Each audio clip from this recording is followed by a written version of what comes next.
Oke. Shalom Bapak Ibu yang diberkati Tuhan, kita jumpa kembali dalam FWF Osaka, Philmon Wongso Fellowship Obrolan Santai Keluarga Allah. Malam hari ini hamba Tuhan yang akan memberkati kita dengan firman Tuhan, yaitu Bapak Hendrik Bun dari Atlanta, USA, yang saat ini ada di Indonesia. Selamat datang Pak Hendrik. Makasih, Bu. Kita akan mendengarkan firman Tuhan. Topiknya adalah eksposisi kejadian 2. Untuk Pak Hendrik, saya berikan waktunya untuk menyampaikan firman Ya, Tuhan. Silakan Pak. yuk, terima kasih banyak. Paling saya suka ya buku Kejadian. Kenapa? Karena dari buku Kejadian itu kita banyak belajar ya. Dan baru sudah hampir seminggu saya absen karena saya pengen ikut FWF. Saya sebenarnya mau banget ikut FWF, tapi entah kenapa saya kalau di Indonesia ngantuknya cepet. Bingung saya. Saya biasa tidur jam 1 pagi, jam 12 malam baru tidur. Di sini jam 9 matanya nggak bisa lemes, udah sipit begini tambah sipit, kamu aduh tambah gelap, ngantuk karena Sama. begitu. Sudah begitu saya harus apa namanya makan makan dulu. Waduh, ampun deh. Tapi anyway, Wah, makan terus-terusan ya. Nah, tapi sekarang kita hari ini kan belajar tentang buku Kejadian. Buku Kejadian adalah buku yang paling penting. Ya. Dan menurut saya buku paling penting ini menurut saya ya. Menurut orang lain saya silakan. Tapi menurut saya buku paling penting yang ada ya sekarang ini adalah kalau kita mau belajar buku Kejadian dan buku Wahyu menurut saya. Karena buku Kejadian adalah awal dari segala zaman. Sedangkan Wahyu adalah akhir dari segala zaman. Banyak orang belajar mengenai eskatologi ya. Eskatologi itu pelajaran mengenai akhir zaman. Tapi awal zaman pada nggak ngerti, awal zaman pada nggak tahu. Jujur ngomong, awal zaman mereka nggak tahu, entah gimana gitu ya. Tapi anyway, saya nggak akan lari ke sana. Yang pasti saya akan eh, biar tinggi sedikit. Enak begini. Apa namanya? Yang pasti kita akan belajar. Kemarin-kemarin kita sudah belajar tentang kejadian 1, kejadian 3. Saya di skip karena saya berhalangan. Jadi hari ini kita akan belajar kejadian 2 ya. Seru, ini bakal seru. Saya akan apa namanya bilangnya sih eksposisi ya. Eksposisinya saya ini berbeda dengan orang-orang lain. Eksposisi saya ini apa yang kita baca, lalu kita akan hubungkan apa yang firman Tuhan katakan mengenai eksposisi ini. Saya tidak akan pernah memakai, oh kata pendeta ini, kata buku ini, kata buku ono. Saya tidak mau. Yang saya mau adalah apa kata firman Tuhan.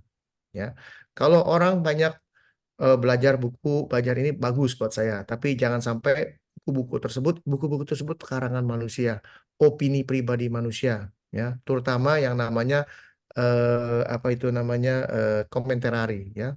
Komentarari ada ratusan, ya, ada Matthew Henry, ada R.J. Sproul, ya, ada John Maxwell, itu macam-macam. Tapi bisa dianggap sebuah kebenaran. Nah, itu buat saya masalah. Padahal itu buatan manusia.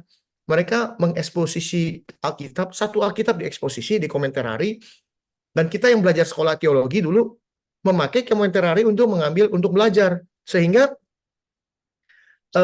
apa yang kita pelajarin ini semua berasal dari komentarari orang luar ini. Dan lucunya lagi, komentarari itu ada banyak orang dan mereka masing-masing punya opini pribadi masing-masing. Misalnya Pak Wilson tulis buku tentang Alkitab dari Kejadian sampai Wahyu. Lalu misalnya Ibu Shirley menulis buku dari Kejadian sampai Wahyu. Ya, lalu Pak Anfal menulis Kejadian sampai Wahyu juga. Nah, tiga-tiga ini punya denominasi yang berbeda. Yang satu orang Pantekosta, yang satu orang Protestan, yang satu orang karismatik. Tiga buku berbeda-beda, padahal kitabnya satu. Tulisnya bisa berbeda-beda. Kita sebagai murid jadi bingung mana yang mesti kita pakai.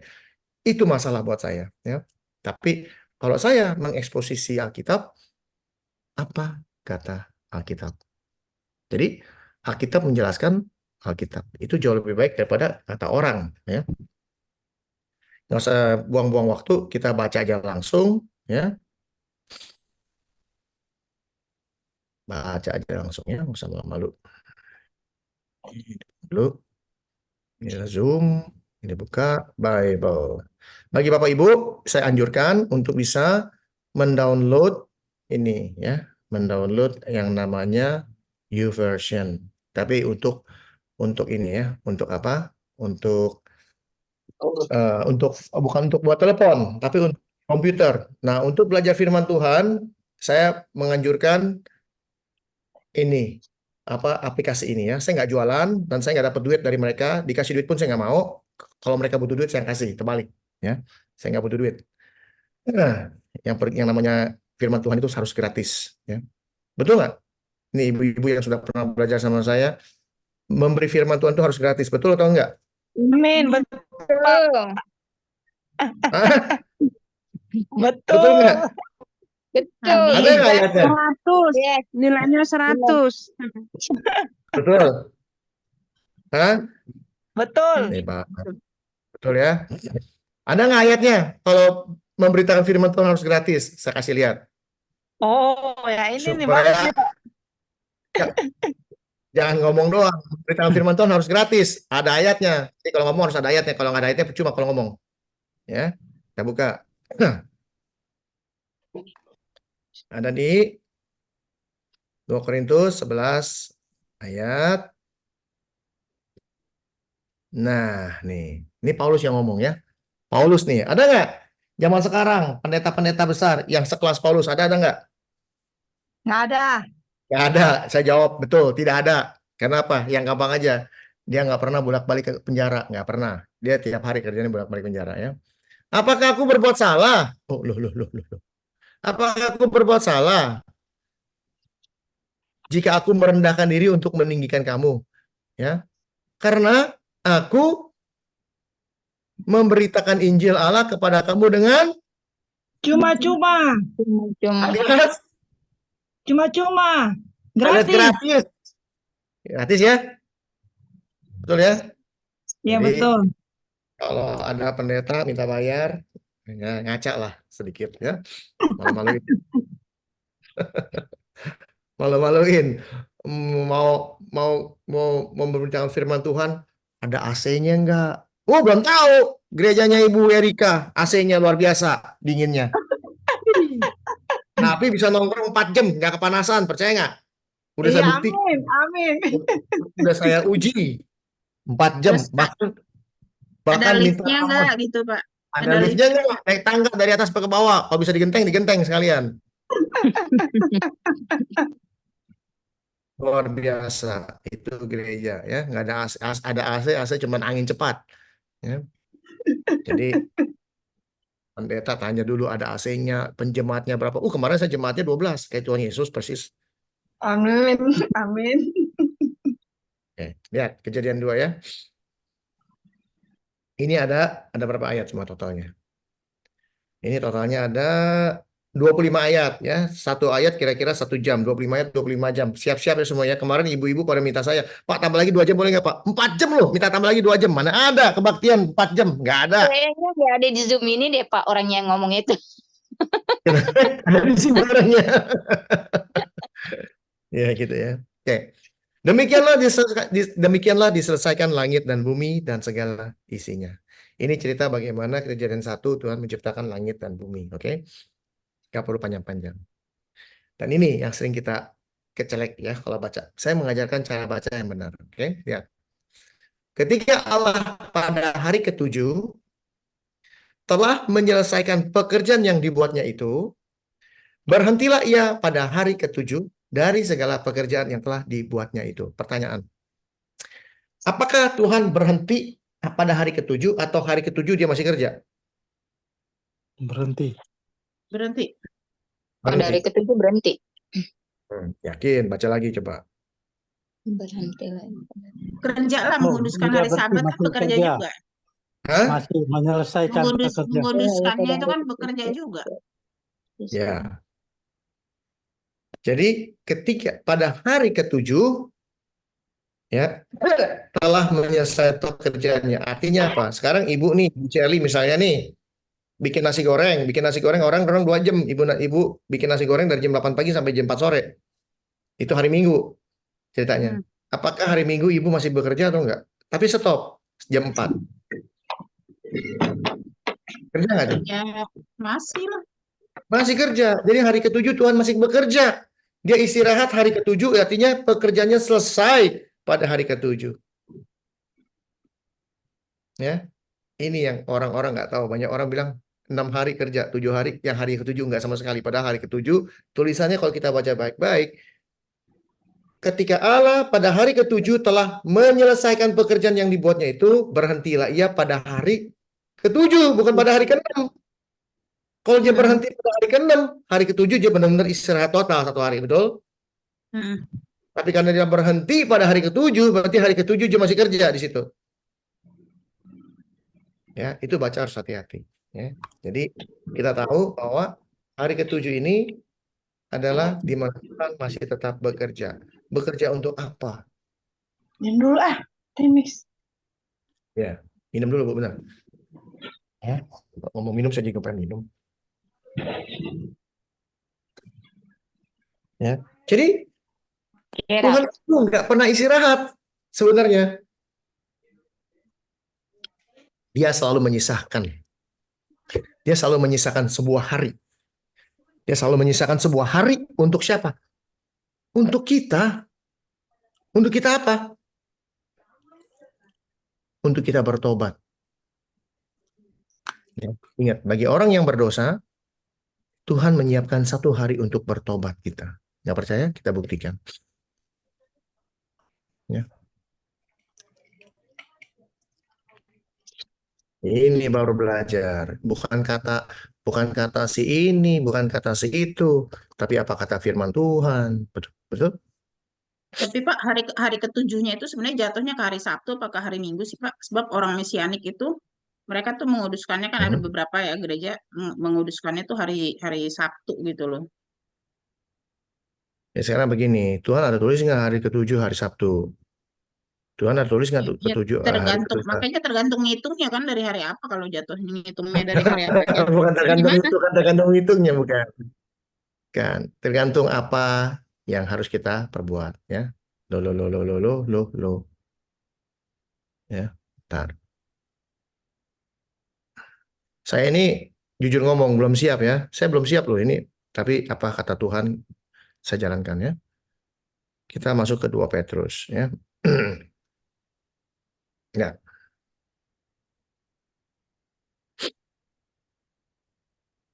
Yang terutama harus kamu ketahui ya 2 Petrus 3 ayat 3 dan 4 bahwa pada akhir zaman akan tampil pengejek-pengejek dengan ejekan-ejekannya, yaitu orang-orang yang hidup menuruti hawa nafsu. Ini orang-orang berdosa semua ya. Orang-orang berdosa biasanya begini nih. Pernah nggak mendengar orang nih bertanya kepada kita orang Kristen. Tanyanya begini. Katanya Yesus mau datang kedua kali. Tapi sampai sekarang kok Yesus nggak datang-datang? Betul nggak? Pernah nggak dengar begitu? Udah 2000 tahun loh. Yesus janji bahwa dia akan datang kembali. Setuju ya? Tapi Pernah sampai lah detik hari ini dia nggak datang-datang. Pernah nggak ada yang bertanya begitu? Sering. Apalagi Ada kan jawab. dulu dari Korea kan pernah tuh 40 tahun yang lalu lah mereka istilahnya KKR tuh menjelaskan ini bahwa Tuhan akan datang yang kedua kali. 40 tahun yang lalu ya sampai sekarang dari Korea kan dulu gencar tuh pertama-tama tuh. Ya, tapi Tuhan nggak datang-datang. Pertanyaannya, zaman dulu 2000 tahun yang lalu, ini pertanyaan klasik, udah ditanya orang. Lihat pertanyaannya ini. Lihat. Kata mereka, di mana janji tentang kedatangannya itu? Ditanya, kapan Yesus? Ada janji. Oh, sekarang nggak datang-datang. Makanya banyak orang Kristen nggak mau bertobat. Banyak orang Kristen sudah jadi Kristen, katanya Tuhan Yesus mau datang, nggak datang-datang. Lama-lama apa? Lama-lama bosan jadi orang Kristen. Kenapa? Ini nggak boleh, itu nggak boleh, ono nggak boleh. Akhirnya apa? Mereka hidup menuruti hawa nafsu. Karena mereka tahu Yesus bohong kayaknya nih. Udah 2000 tahun nggak datang-datang. Ini pertanyaan sama. Di mana janji tentang kedatangannya itu? Sebab sejak bapak-bapak leluhur kita meninggal, segala sesuatu tetap seperti semula pada waktu dunia diciptakan. Mereka sengaja tidak mau tahu bahwa firman Allah langit telah ada sejak dahulu dan juga bumi yang berasal dari air dan oleh air. dan segalanya dan macam-macam. Jadi orang bilang zaman dulu, mana Yesus nggak datang-datang, maka mereka hidupnya penuh dengan hawa nafsu. Terjadi nggak hari ini? Iya. Terjadi. Banyak orang Kristen nggak sabar, Yesus nggak datang-datang, sampai khotbahnya bilang Yesus datang tanggal sekian, bulan sekian. Ya, itu bahaya sekali. Lalu kita sebagai orang Kristen, kita harus jawab apa? Kalau ada orang bertanya, mana janji Yesus katanya mau datang-datang, kok sekarang nggak datang-datang? Kita jawabnya gimana? Apa yang harus kita jawab? Tuhan Yesus kan datang seperti pencuri, siap-siap aja. Oke, terus apa lagi? Jawabannya Iya, nih, iya, istilahnya jangan sampai kita keburu mati, kita nggak bersiap-siap ya. ya udah, semua Alkitab jawab. Setiap pertanyaan dijawab Alkitab. Maka dari itu, maka saya bilang, kalau saya pakai komentar hari, kata si John Maxwell begini, kata si ini begini, kata nggak laku. Tapi kalau apa kata yang tertulis, apa kata firman Tuhan, siapa yang berani bantah? Jadi Tuhan ngajarin kita pintar, supaya kalau orang sana bertanya sama kita, kalau kita pakai komentar hari, pakai opininya orang terus berargumentasi, orang terus menyecar kita gini. Tapi kalau kita bicara tentang firman Tuhan, ya ada pertanyaan model begini, kita ingat ada jawaban di firman Tuhan, lalu kita jawab dengan firman Tuhan. Itu bukan jawaban kita, tapi roh Bapakmu yang ada di dalammu yang menjawab itu semua melalui firman-Nya. Kalau sampai kita menjawab pakai firman Tuhan, checkmate, skakmat. Gimana jawabannya? Lihat. Ini pertanyaan Seorang pun tahu kecuali Bapa. Bukan. Nih jawabannya di bawah. Lihat nih. Lihat ya. Betul, seperti pencuri dikatakan. Tuh, ditulis ya. Tapi yang paling penting, lihat nih. Anggaplah kesabaran Tuhan sebagai kesempatan bagimu untuk beroleh Selamat. selamat. Tuhan menyediakan hari. Satu hari buat kamu untuk apa? Kedatangannya Tuhan untuk bertobat. Bertobat. Bertobat ya. Iya. Beneran. Ya. Bentar.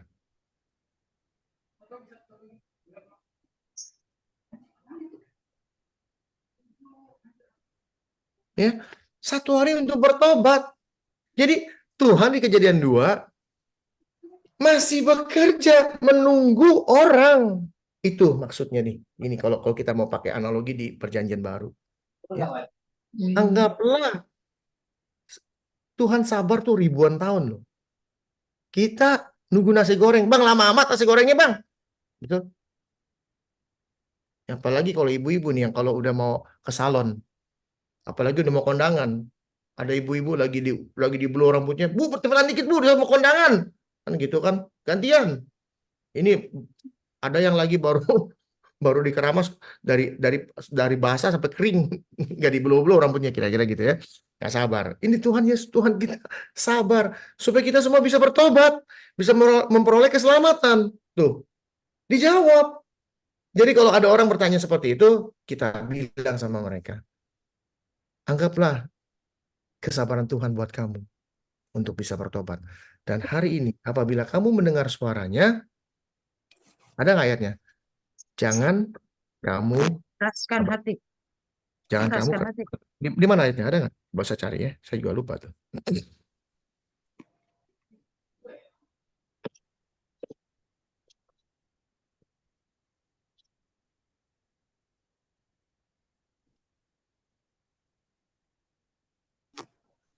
Ada di mana tuh ya? Saya udah lupa di mana. Ibrani 3 ayat 15. Ibrani 3:15. Coba tolong ya. Ibrani 3 ayat 15.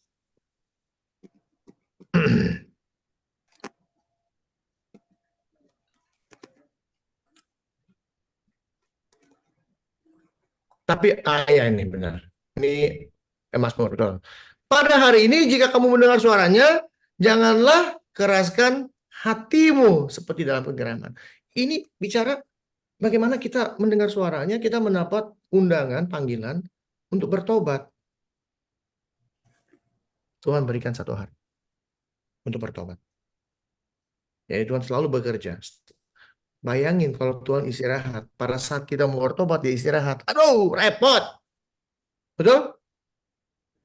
Kita mau bertobat, Tuhannya lagi, ntar saya nggak mau terima doa kamu, saya lagi mau istirahat. Gimana tuh? Lanjut.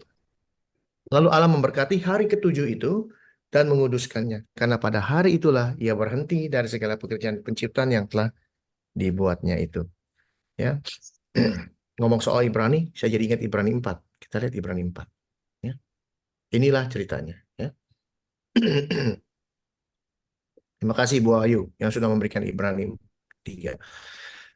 Lihat, hari perhentian yang disediakan Allah. Tuh judulnya. Jadi ingat saya Ibrani 4. Jadi kalau kita baca hari perhentian, ini dijawab sama Tuhan, di sini dijawab, dikasih tahu. Jadi kalau kita belajar firman Tuhan, ya, kita belajar firman Tuhan, semua ada di Alkitab. Masalahnya kita malas baca. Udah malas baca, malas menyelidiki. Sedangkan Tuhan suruh kita menyelidiki siang dan malam. Inilah cara belajar firman Tuhan. Kalau kita sudah bisa belajar firman Tuhan seperti begini, orang mau tanya apa bisa jawab, bisa dijawab. Kan sudah bilang, saya siap kalau tanya soal firman Tuhan pasti saya jawab. Dan jawabnya bukan dari saya loh. Saya cuma unjukin, tuh ayatnya ada di sini, tuh ayatnya ada di sini. Itu jawaban semua. Gitu. Jadi kita nggak takut. Orang mau ngatain kita apa terserah. Kan saya cuma kasih apa? Kasih ayat. Ya. Sebab itu baiklah kita waspada supaya jangan ada orang di antara kamu yang dianggap ketinggalan. Sekalipun janji akan masuk ke dalam perhentiannya masih berlaku. Ya, tuh ini bicara mengenai hari Sabat dan perhentian Tuhan. Karena kepada kita diberitakan juga kabar kesukaan sama seperti kepada mereka.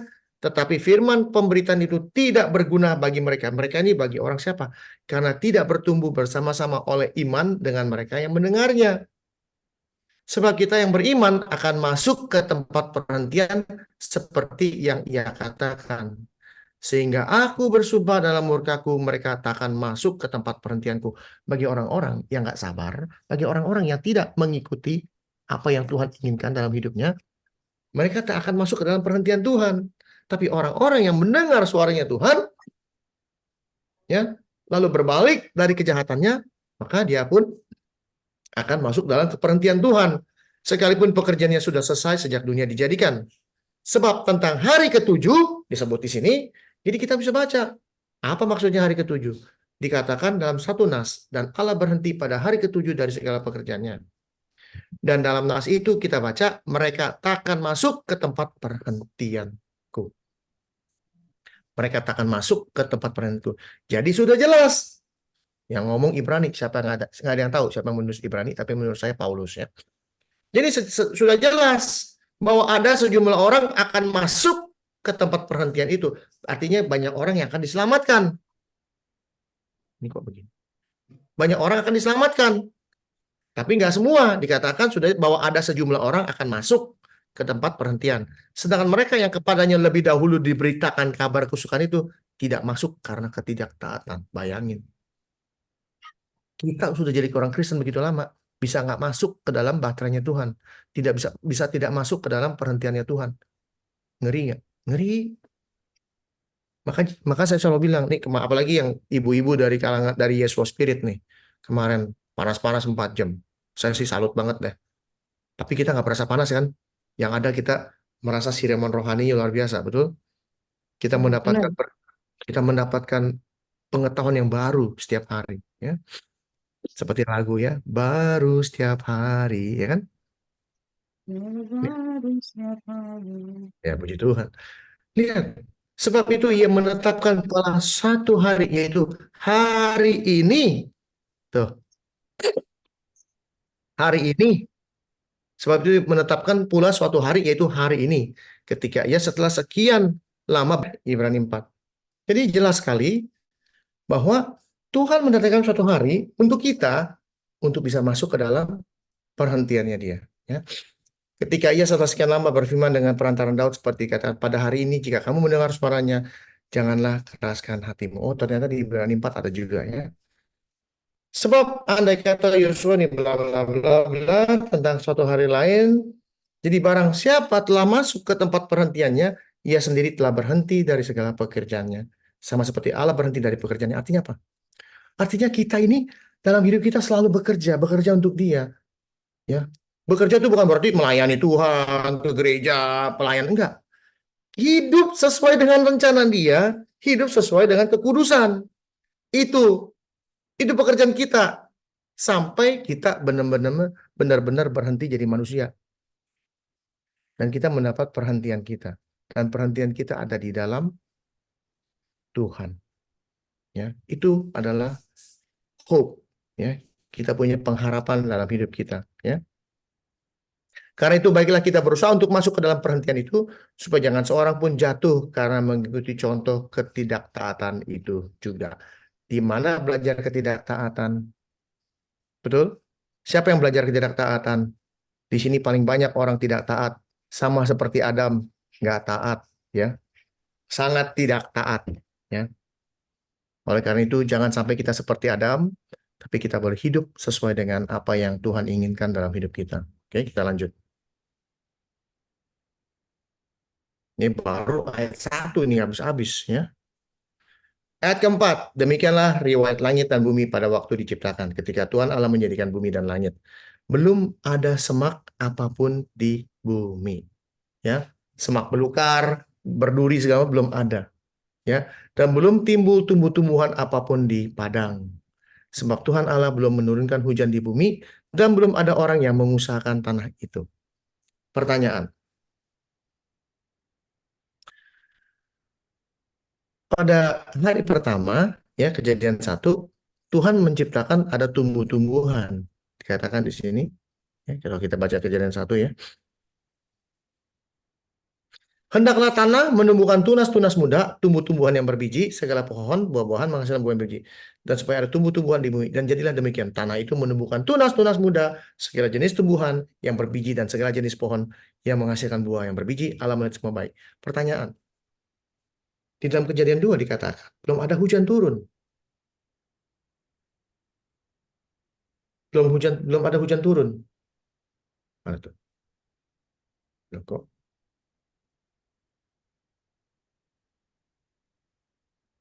Ya. Hujan belum turun. Ya. Ya. Allah belum menurunkan hujan ke bumi. Jadi bagaimana caranya bisa tumbuh? Ada tunas. Kedua, di sini belum timbul tumbuh-tumbuhan. Apakah ada kesalahan dalam menciptakan? Ini kan di hari ketiga udah ada itu buah dan tumbuhan Nah, itu biji-bijian. dia. Hari keempat Ya, benda itu. Sekarang kok di angkasa. sini kok bisa nggak ada? Betul nggak?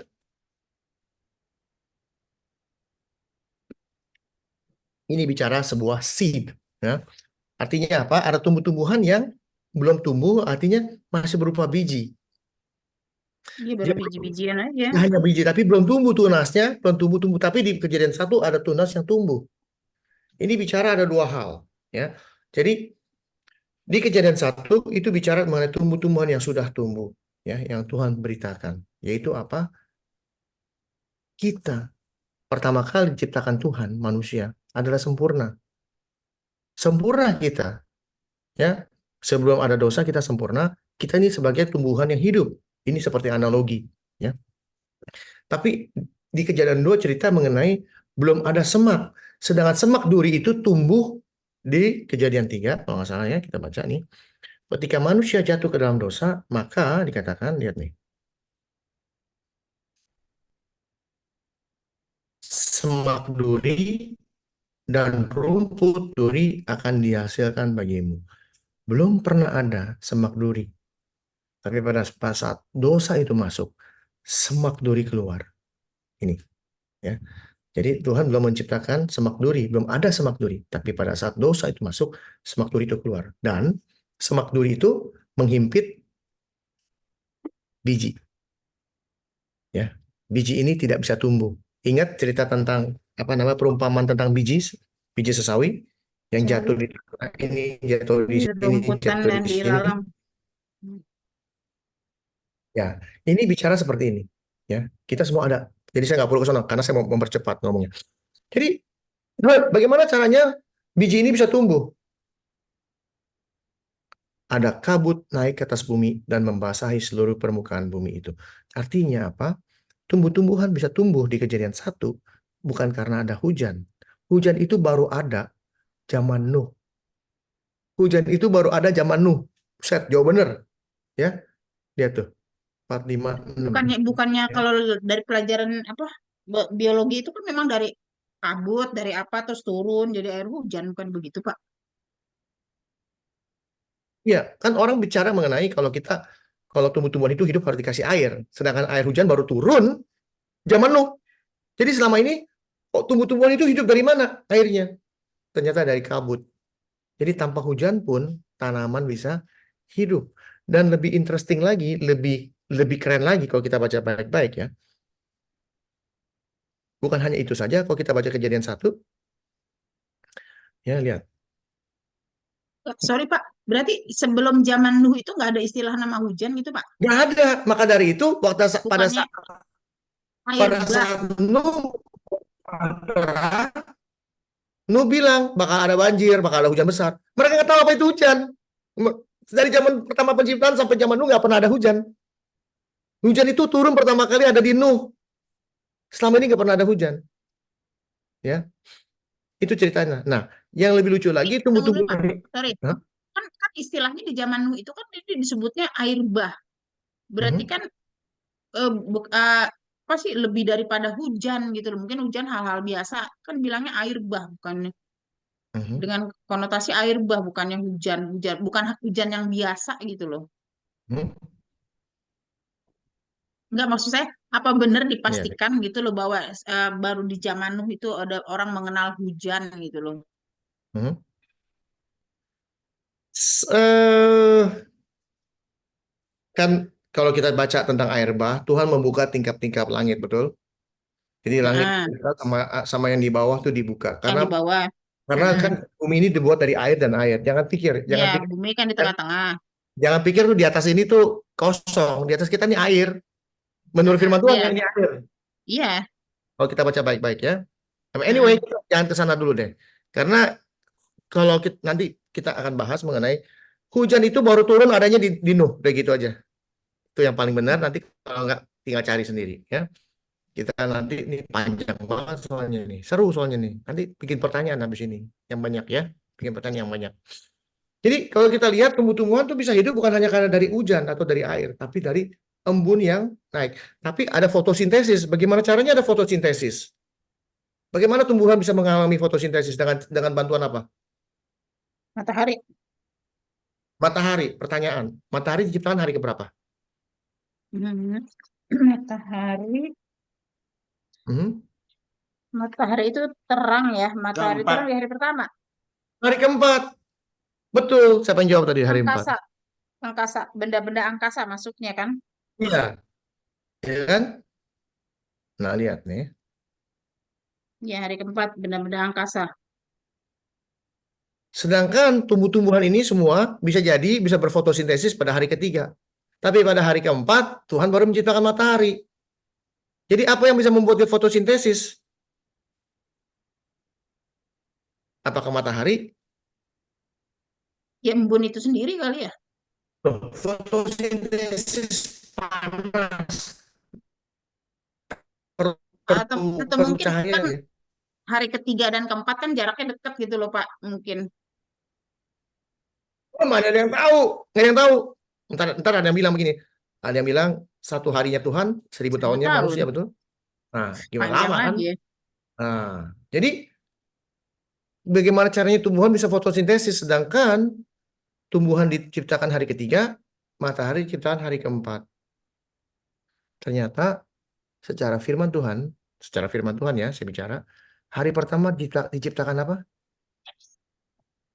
Hari Apanya? hari pertama terang. Terang. Hari pertama Jadi terang atau tumbuh-tumbuhan itu pagi. bisa hidup dengan terang, bukan dengan matahari. Bukan dengan matahari, dengan terang. Artinya apa? Modal lampu, tumbuhan bisa hidup. Dia cuma butuh cahaya, dia bukan butuh matahari. Dia butuh cahaya, Hmm, dia butuh terang. Itu iya sih itu di sekolah juga anak kita cobaan gitu tuh, belajarnya Pak. matahari, Hmm.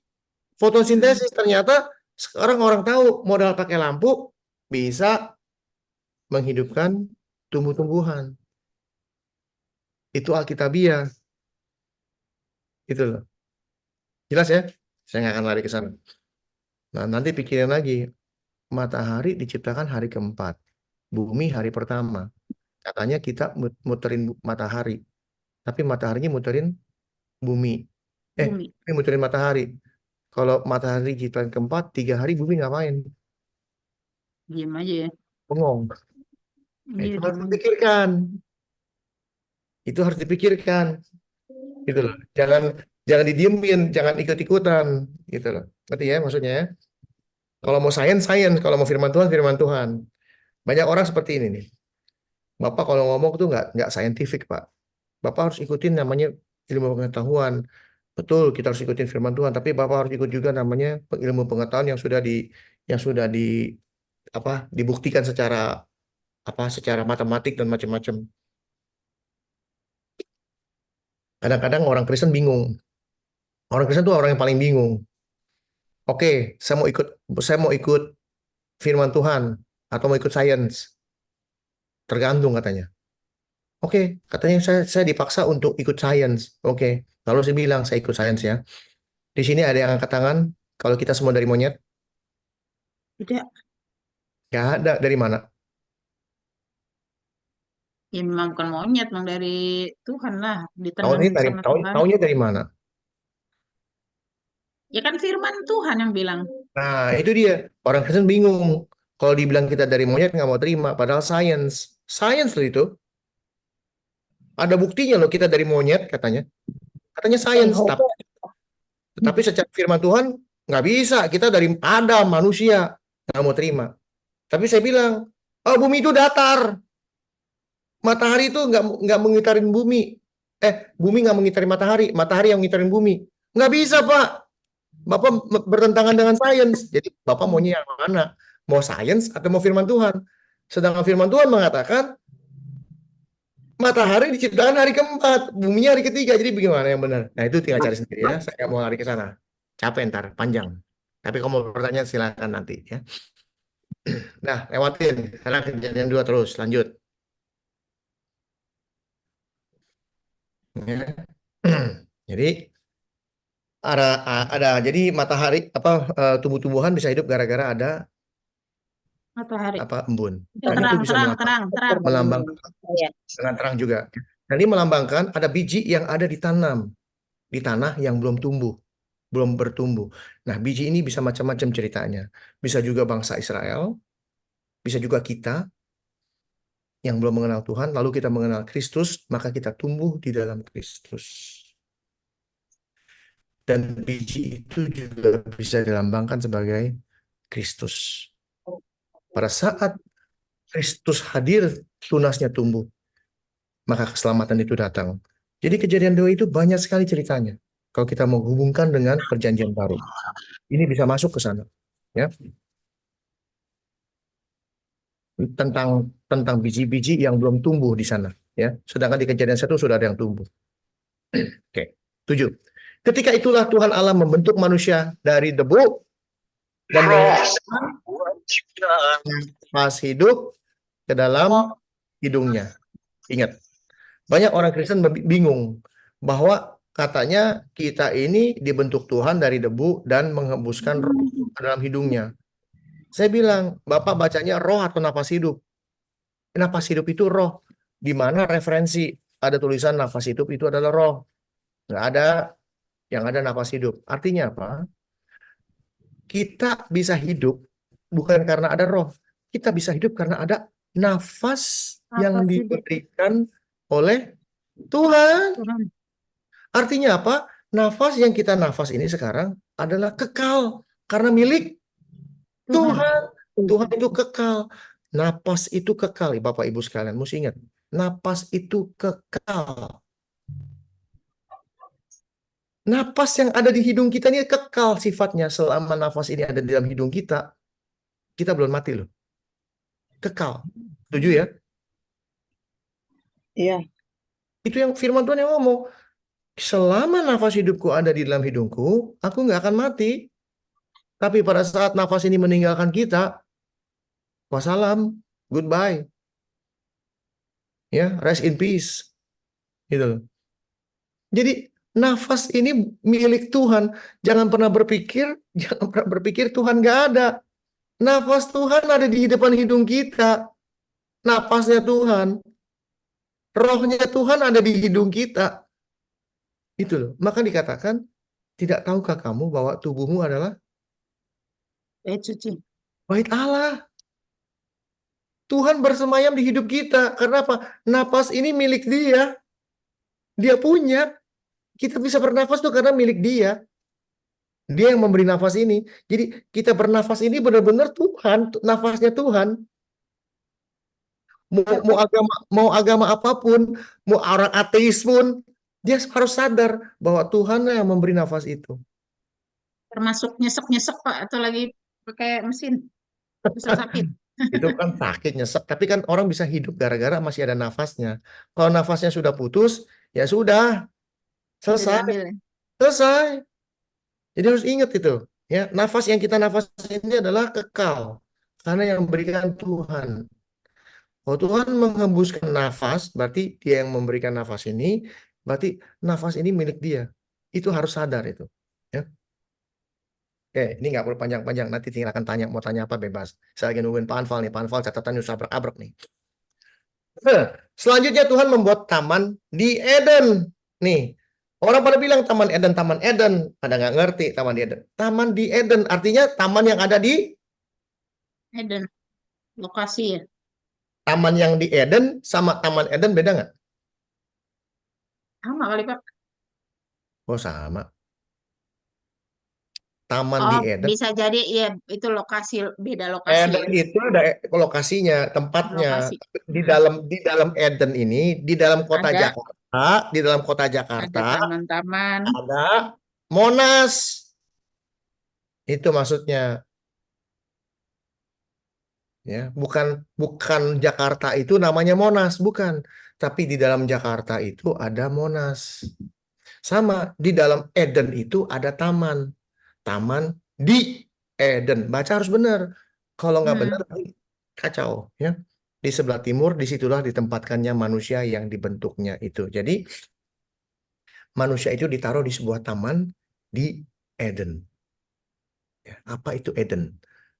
Kita nanti bisa tahu apa itu Eden. Ya. Yang gampang aja nanti saya kasih taunya ya. Lalu Tuhan menumbuhkan berbagai-bagai pohon di bumi yang menarik untuk dan baik untuk dimakan buahnya. Dan pohon kehidupan di tengah-tengah taman itu. Ada pohon kehidupan di tengah taman itu. Artinya apa? Di dalam Eden ada sebuah taman dan taman itu ada sebuah pohon namanya pohon kehidupan, betul? Pak, itu sebenarnya pohon kehidupan itu pengertiannya emang benar-benar pohon apa analogi doang sih Pak? Atau berbentuk pohon, benar-benar pohon, ada daunnya, ada ininya. Kalau saya bisa jawab, berarti saya udah pernah pergi ke sana gitu aja. Iya, Saya belum makanya pernah, saya kadang-kadang nggak tahu. bingung juga Nggak usah, sih pohon anggap kehidupan aja, itu apa. anggap aja pohon beneran. Kenapa enggak? Iya, Karena kadang apa? kan ya pohon Jadi, pohon apel ketahuan gitu loh. Ini sebenarnya ini pohon beneran apa apa oke, apa gitu loh. ya oke. Anyway, jadi di Eden ada sebuah taman. Namanya apa nggak tahu, taman. Nah, di taman itu manusia ditaruh di sana, dan di taman itu ada pohon kehidupan. Oke, kita lihat perbandingannya. Wahyu.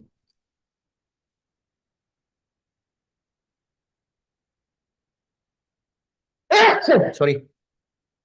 Tidak sering nggak mau nih Wahyu apa ya?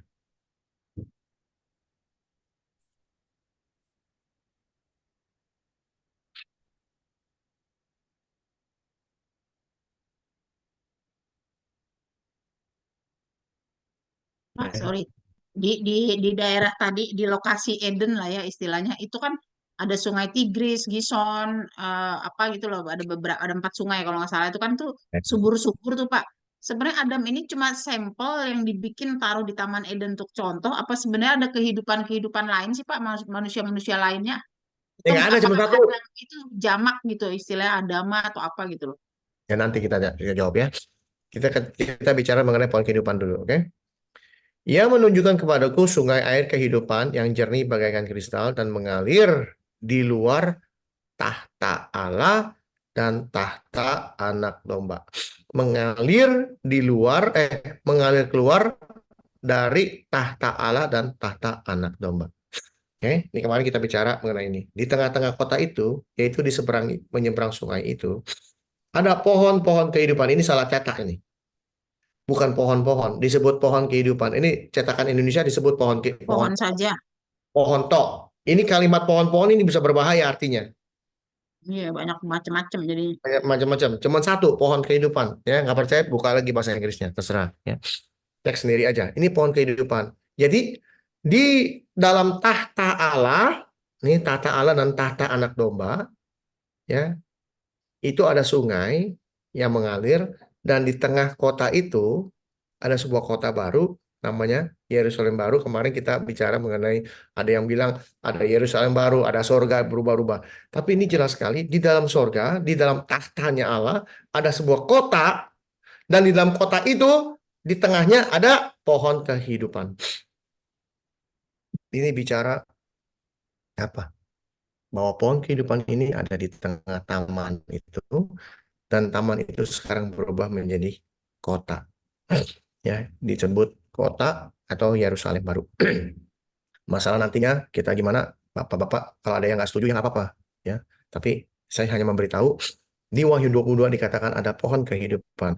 Dan pohon kehidupan itu adalah pohon yang sama di Kejadian. Di tengah taman. Ya, serta pohon pengetahuan yang baik dan yang jahat. Jadi artinya ada dua pohon. Ya, pohon yang tentang pohon kehidupan, satu lagi pohon pengetahuan yang baik dan yang jahat. Ada suatu sungai mengalir dari Eden membahas taman itu. Tadi Ibu bicara mengenai sungai yang pertama begini. Ini nggak penting, tapi ada ini bisa panjang. Tapi ini buat saya belum begitu penting. Dan sungai yang keempat adalah Efrat. Ini cuma salah satu apa namanya kayak detail bahwa di dalam taman itu ada sungai yang begini. Masalahnya ada di mana nggak ada yang tahu sampai hari ini. Saya juga nggak tahu ada di mana. Nanti setelah kita kembali kepada Tuhan, kita bisa ketemu itu sungai. Oke, anyway. Tapi pertanyaannya, apakah ada manusia lain? Nggak ada. Dia jawabannya nggak ada. Kalau ada ditulis gitu aja yang gampang. Hah? Jadi benar-benar bukannya sampel yang buat jadi contoh, tapi memang satu orang yang baru diciptakan Adam itu sendiri. Cuma satu Adam, betul. Oke. Oke. Tuhan Allah mengambil manusia itu dan menempatkannya di dalam taman Eden. Disebut taman Eden. Sebenarnya taman di Eden. Kalau pakai bahasa asli dan bahasa Inggris disebut in the Garden of Eden. Jadi ada taman di Eden. Jadi kalau kita baca ini harus hati-hati ya. Untuk mengusahakan dan memilih. Jadi si Adam ini sebelum punya istri, dia mengusahakan taman ini. Sebenarnya nggak mengusahakan, ya. Lalu, nah ini penting, ya. Ini paling penting. Lalu Tuhan Allah memberi perintah ini. Tuhan memberi perintah ini. Artinya apa? Tuhan sudah punya perintah sejak manusia diciptakan. Jadi, kalau ditanya, apa yang membuat manusia jatuh ke dalam dosa? Dan saya jawab, apa yang membuat manusia jatuh ke dalam dosa? Ada yang bisa jawab? Melanggar perintah Allah. Karena melanggar perintah Allah. Betul, jawabannya 100. Sudah terima Pak Freddy? Makasih Pak Freddy. Ya, karena melanggar perintah Allah. Kenapa? Karena dari mula-mula ditulis Allah memberi perintah ini kepada manusia. Kenapa manusia bisa dalam dosa? Karena dia melanggar perintah Allah. Dan itu sesuai dengan loh, masuk lagi dong. Aduh, klik. Ini pakai laptop memble saya nih. Nggak bebas.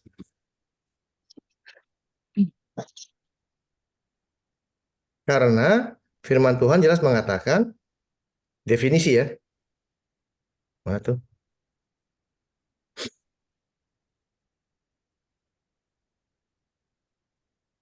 1 Yohanes 3 ayat 4 kita baca nih. Setiap orang yang berbuat dosa melanggar juga hukum Allah. Sebab dosa ialah ini matematik ini. Ini namanya definisi. Dosa ialah melanggar hukum Allah, melanggar perintah Allah. Ini jelas. Allah memberi perintah, memberi hukum kepada manusia. Semua pohon dalam taman ini boleh kau makan buahnya dengan bebas. Tetapi pengetahuan yang baik dan yang jahat itu jangan engkau makan. Sebab pada hari engkau makan, pasti engkau mati. Pertanyaan. Kita Ya, sudah belum tahu mati padahal. manusia jatuh ke dalam dosa gara-gara. Enggak. Kita sudah tahu manusia jatuh ke dalam dosa gara-gara melanggar perintah Tuhan. Ya, kita udah tahu. Jadi jangan adu bilang, oh karena dia melihat pohon itu, oh karena digoda si setan. Bukan. Nggak ada urusan dengan setan. Tiap hari Itu lewat situ dia. dia hanya melanggar perintahnya. Kalau setan godain terus, tapi kalau Adamnya apa?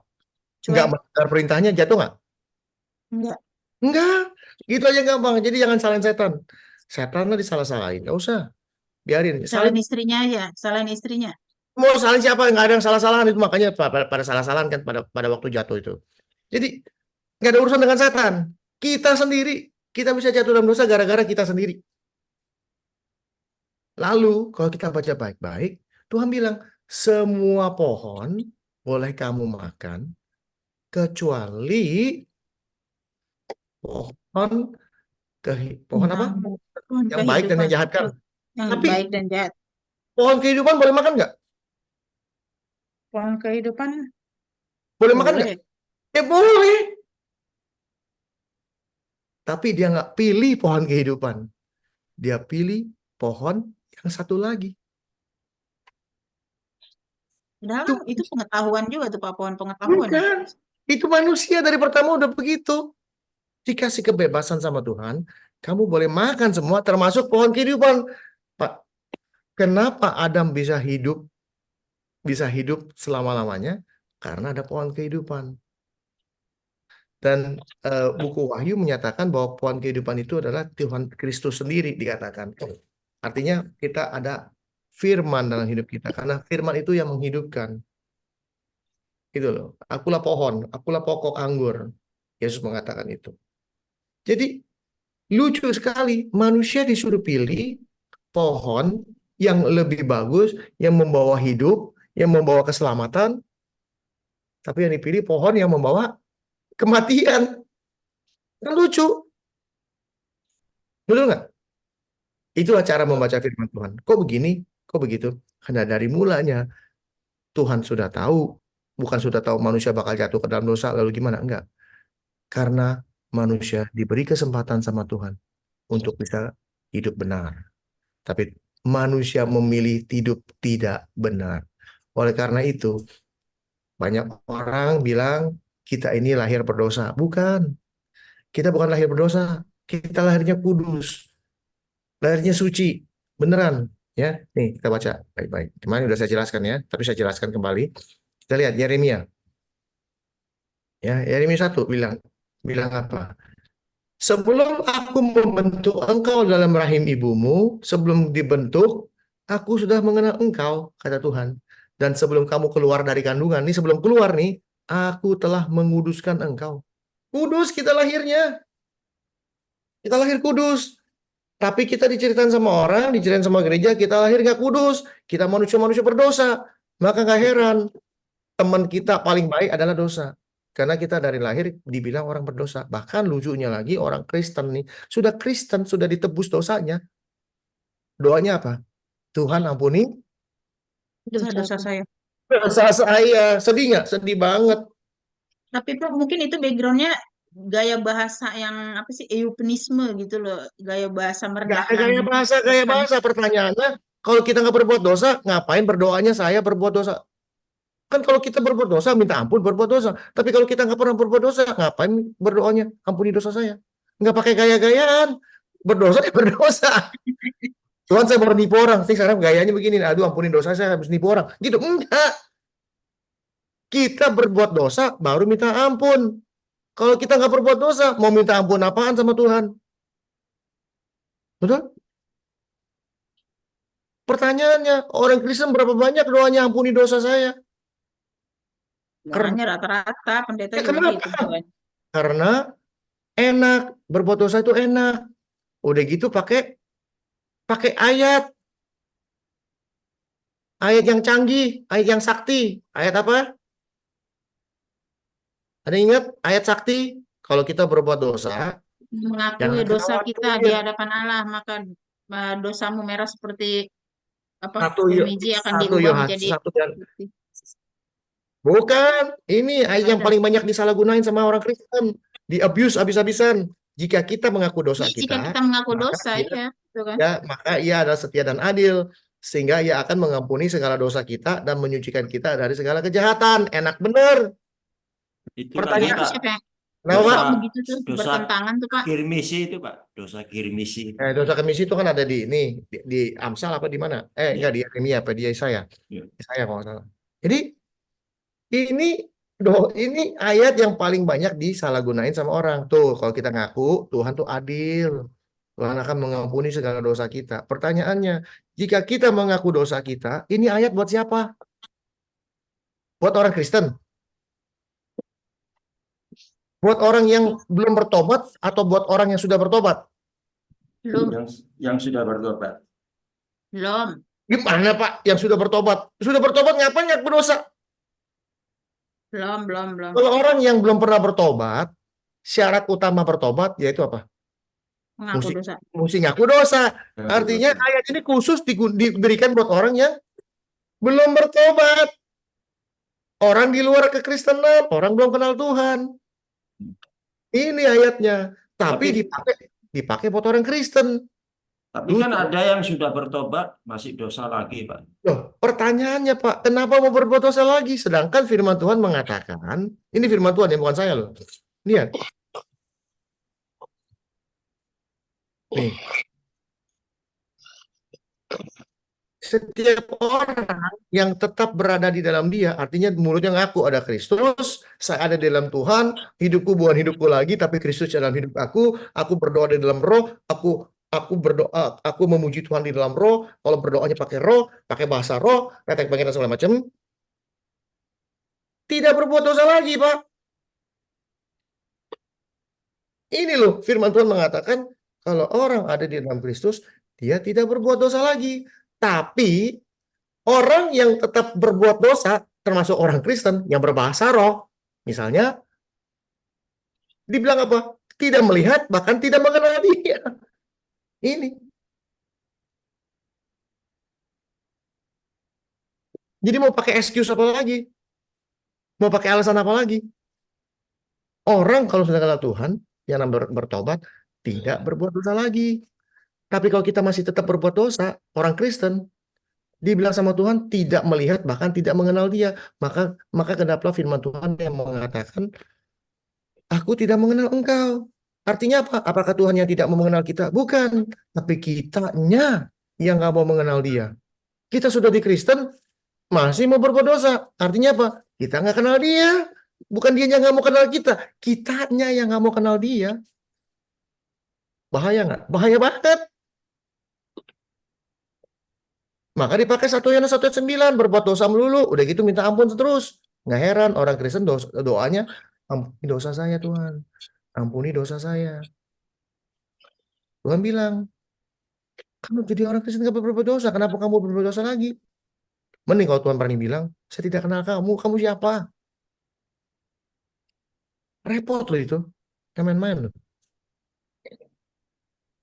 Jadi sih, Ya. kadang Tuhan mengardik ya, supaya bilang ular ludak segala gitu ya, Pak ya. Ini ayat, jika kita mengaku dosa kita, ini khusus orang yang berdosa. Pertanyaan buat kita semua di sini orang Kristen. Siapa di sini yang dosanya belum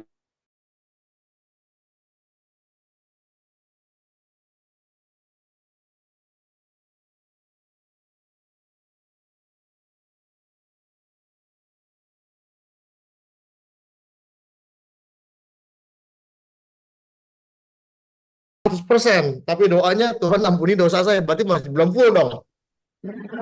Udah kesalahan saya. Kalau Markus 7 itu untuk orang Kristen Pak. Kita buka Markus 7 berapa, Pak? 21 ada salah. Oke, kita lihat. Kalau saya ditantang pakai ayat, kita baca. Biar seru. Ya nggak, Pak? 21. Lihat, mana? Apa yang keluar dari seorang, itu yang... ini. Sebab dari dalam, maksudnya yang mana nih, Pak? Dari hati orang timbul segala pikiran. Oh, maunya ngomong apa nih, Pak? Dari dalam hati orang timbul segala pikiran jahat, percabulan, pencurian, pembunuhan, perzinahan, perserakan, kelicikan, hawa nafsu, iri hati, hujat, sombongan, sebal. Hah? Markus 7 apa Matius 7 itu, Pak? Yang apa? Aku tidak mengenal engkau gitu, pembuat Oh kejahatan. iya, coba. Matius 7 ayat 21 tuh, Pak. Oh iya iya. iya. Satu, Maksudnya iya. 21. Ya itu dia. Maka dikatakan, ya kan, bukan setiap orang yang berseru kepadaku, Tuhan, Tuhan, akan masuk dalam kerajaan sorga, tetapi dia yang melakukan kehendak Papaku yang di sorga. Pada hari terakhir banyak orang berseru dalam namaku, Tuhan, bukankah kami bernubuat dalam namamu, mengusir setan demi namamu, mengadakan banyak mujizat demi namamu juga? Ini orang Kristen semua. Mungkin nggak orang di luar Kristen mengusir setan nggak pakai nama Yesus? Mungkin nggak agama lain menyembuhkan orang pakai nama Yesus? Mungkin nggak agama lain bernubuat tanpa nama Yesus? Pakai nama Yesus? Mungkin nggak? Nggak mungkin. Nggak mungkin. Khusus orang Kristen. Ini khusus orang Kristen. Kecuali Tapi- anak-anak SKW itu, Pak. Siapa? Oh, bukan SKW, Skewa. Dewa. Rasul 23. Iya. Betul. Nah, itu sama. Jadi Tuhan bilang, aku tidak kenal kamu. Kenapa? Karena ini.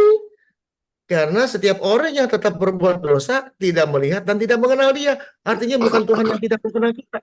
Kitanya yang nggak mau kenal Dia. Gitu. Tuhan nggak bisa disalahin. Pokoknya mau muter-muter kayak apapun, Tuhan tidak bisa disalahkan. Oke?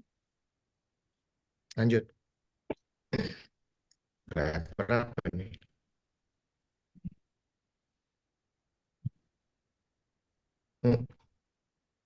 Ya, lalu jadi Tuhan menciptakan dua pohon, satu pohon yang bisa membawa kehidupan, satu membawa pohon kematian. Yang dipilih pohon yang kematian, manusia, dahsyat nggak tuh? Sama seperti kita hari ini. Udah tahu jadi orang Kristen, masih aja mau lakukan yang aneh-aneh. Bahkan yang konyolnya lagi, sekarang udah saya kasih tahu nih ya, di depan hidung kita ada roh Tuhan. Ada Tuhan di napas. Ya, kita lihat nih. Kalau nggak percaya kita buktiin aja langsung. Ayub ayat 3. Selama nafasku masih ada padaku, dan roh Allah masih di dalam lubang hidungku. Ada Tuhan. Di depan hidung kita ada Tuhan. Kita masih berani berbuat yang aneh-aneh. Hah? Ada Tuhan di hidung kita. Nih Tuhan di depan mata kita. Masih mau berani yang aneh-aneh. Ini contoh. Ini benar-benar kita manusia tuh manusia kurang ajar. Ngaku Kristen lagi. Ngeri nggak? Ngeri banget. Tapi kalau ada polisi depan gang nggak berani masuk. Kenapa? Takut ditilang katanya. Itu baru polisi takutin polisi. Tuhan dia nggak takut. Lucu. Ya. Ya.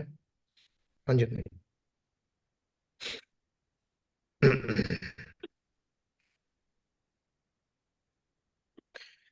Ini panjang juga nih ya. Tapi nggak apa-apa, sikat terus.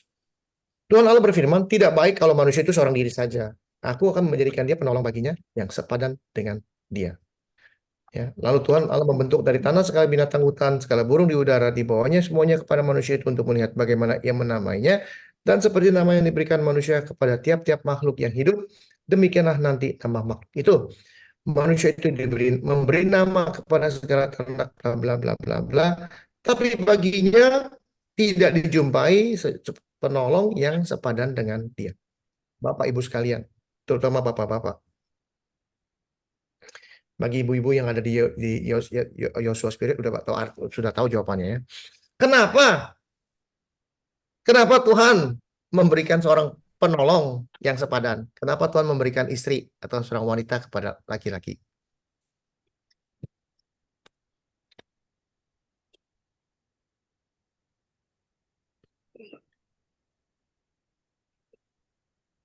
Kenapa?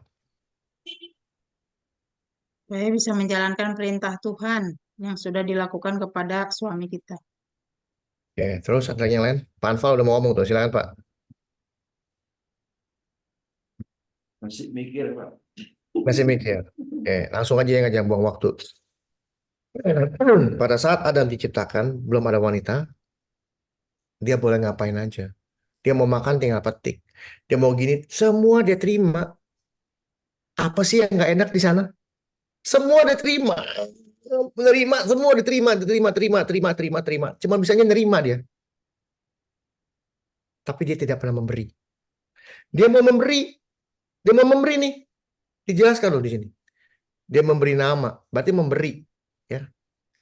Memberi nama, semua binatang supaya mencari sesuatu. Dia mau memberi sesuatu, tapi mau ngomong sama monyet, bahasa monyet nggak bisa. Mau ngomongin nggak bisa, semua nggak bisa.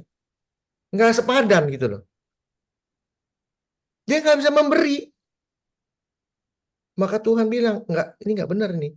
Bukan nggak benar, berarti Tuhan nggak benar. Artinya Berarti tidak. niatnya ada ya Pak? Berarti niatnya ada sebenarnya si Bukan Adamnya niatnya ya? ada, bukan niatnya ada. Manusia itu diciptakan Tuhan supaya bisa memberi kasih. Karena apa? Tuhan adalah Kasih. kasih. Bagaimana kasihnya Tuhan bisa tersalurkan di dalam manusia, sedangkan manusia hanya menerima kasih, tapi tidak pernah menyalurkan kasihnya. Bagaimana itu? Repot. Maka diciptakanlah wanita untuk Adam.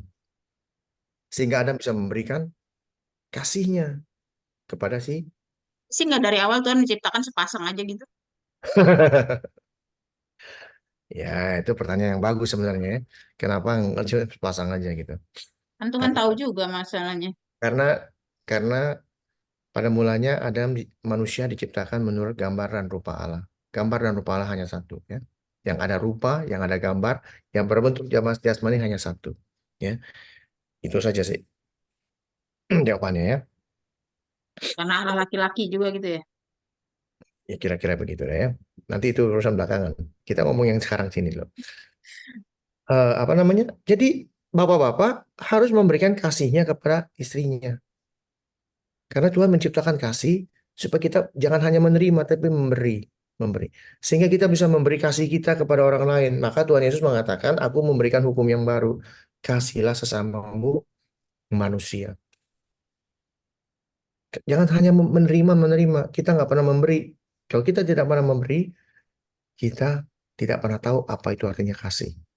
Ya, memberi itu bukan berarti uang loh. Ingat ya, memberi itu bukan bersifat uang. Memberi itu macam-macam. Memberi waktu, memberi tenaga, memberi pikiran, memberi ini dan ono dan ono. Bukan hanya uang, ingat ya. Jadi kasih yang Tuhan miliki disalurkan melalui laki-laki dan laki-laki diberikan wanita untuk menyalurkan kasihnya Tuhan kepada sesama manusia, ya, sesama manusia. Kalau kita nggak ada sesama manusia, kita mau kasih siapa? Oke, caranya gimana? Membuat wanita. Lalu Tuhan Allah membuat manusia itu tidur nyenyak. Ketika ia tidur, jadi Tuhan dibius nih yang namanya Adam, dibius sama Tuhan, bius total. Tuhan Allah mengambil salah satu rusuk daripadanya, lalu menutup tempat itu dengan daging. Dan dari rusuk itu diambil Tuhan dari manusia itu, dibangunnya seorang perempuan, lalu dibawanya kepada manusia itu, lalu berkata manusia itu, inilah dia, tulang dari tulangku dan daging dari dagingku. Ia akan dinamai perempuan sebab ia diambil dari laki-laki. Pertanyaan kepada Bapak Ibu sekalian. Pada saat Adam diambil tulang rusuknya, dia sadar atau enggak? Ya. Nggak sadar. Pingsan. Terus sadar Tidur. ngejerit-jerit kali ya. Ya, tidurnya. Pertanyaannya, melek-melek mata, kok bisa tahu? Inilah tulang dari tulangku, inilah daging dari dagingku. Kok tahu dia? Kan Tuhan ngomong emang setelah ada tiba-tiba ada si Hawa kan memang Tuhan bilang inilah tulang Nggak dari. bilang, Tuhan nggak ada tulisannya. Gimana Ibu?